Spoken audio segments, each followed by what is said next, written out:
everybody, and welcome back. I have a flight to catch this evening, so I am packing my carry-on bag, and I have a few ideas that you might want to use to make your flight much more comfortable. I usually just use a large handbag for carry-on. So I have my bag, and the first thing I pack is my good jewelry. If I'm just going on vacation, I don't take nice jewelry. I'll just wear costume jewelry. However, if you're going to a wedding or some kind of other event where you want to wear your good jewelry, I suggest packing it away and taking it with you in your carry-on, because if you don't and your luggage is lost, there's panic that's going to set in because your nice jewelry is in that lost luggage. So one of the first things I pack in the bottom of the bag is my nice jewelry. One of the next things I pack is extra clothes. Believe me, it can happen. And if you've seen any of my other videos about traveling, I have had some nightmares that my luggage was lost for several days, and thank goodness I had a lot of these items with me. It made everything a lot more simple. So I will pack, for instance, if I'm wearing black slacks, which I generally will wear when I'm traveling, it's just much more convenient, I will pack a nice little t-shirt or top and put it in a bag. Just roll it up. I'll take socks. If you wear compression socks when you're flying, you can also put those in there. And then, of course, underwear. And I pack that away. That's next in my bag. Then I will pack a pashmina. I generally will roll it up so that it doesn't get too wrinkled, and I pack that away. That goes in. Your pashmina is going to come in handy a number of ways, whether it's chilly inside or outside the airport, and you're going to be glad you have it. Then I will pack my contact information. I know that most of us keep that information on our phone.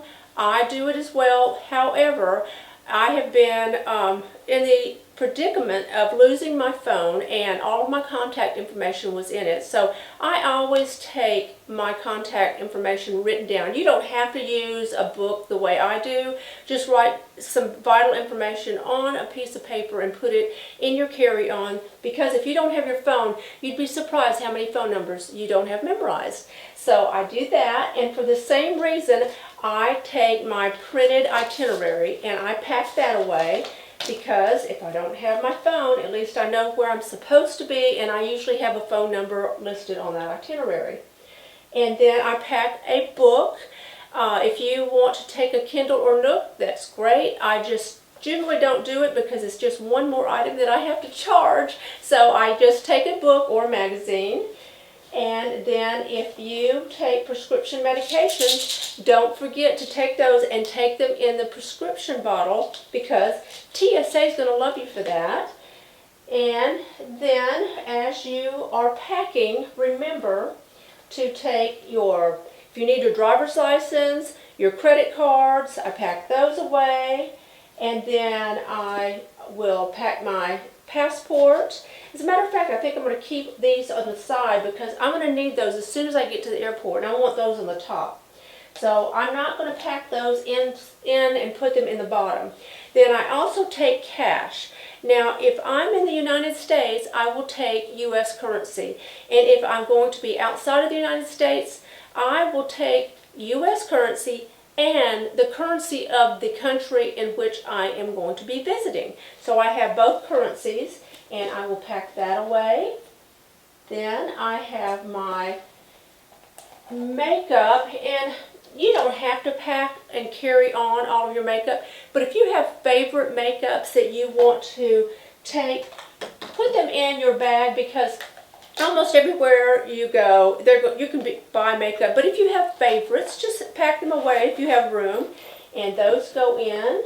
And then the quart Ziploc bag, you can carry on as many items as you can get in a quart Ziploc bag. And so usually I take makeups and things like that, or you can pack toothpaste. Those little travel toothpaste are always nice. And I always take mascara, and I consider mascara liquid. It may not be considered by TSA, but I do. And you'd be surprised if your makeup is lost, you can be really clever with mascara and use it for liner.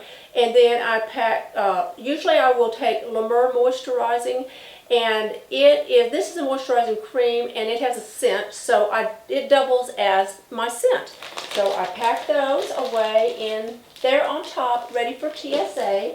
I have my phone, put that in here, and by all means don't forget your charger, because if you don't take it, you're going to have to buy one wherever you land, and then you return home and you'll have a nice collection of chargers.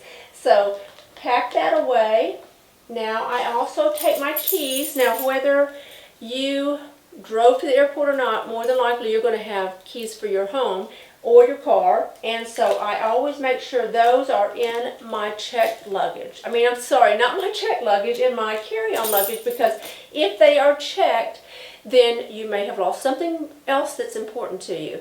Also, if you have prescription glasses or prescription sunglasses, pack those in your carry-on.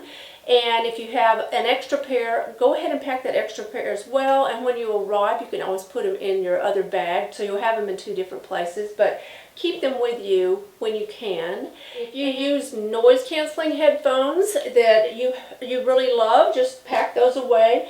And I usually just pack it until I can't pack anymore. And then I have it packed, ready for the airport, and you'll notice that I have the things I need the least on the very bottom, and the things I need the most are on the top. Hope you enjoyed this video, and if you did, please give it a thumbs up. And if you are a subscriber, thank you so much. If you're not a subscriber, please tap the subscribe button and follow me on Instagram. Bye!